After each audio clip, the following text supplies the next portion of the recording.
Har du nogensinde tænkt, Det er godt vejr, vi kan være udenfor, vi kan hygge os, og samtidig så er vi fri for alt det der 2-3 måneders julestress. Hvorfor ikke juli? det har vi også tænkt på, og derfor vil vi Camp Jul i Juli gerne understøtte ideen om, at julen kan vare meget længere end bare til påske.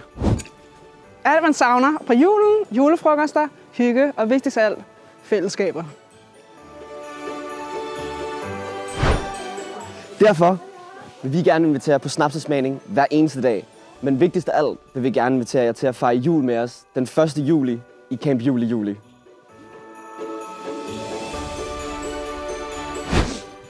Og vi sørger selvfølgelig for vores eget træ. Ikke lige det her. Men det her smukke træ. Og genanvendelige snapseglas. Så vi har ikke så meget andet at sige end glædelig jul og god Roskilde. Juli er den måned med mest juli.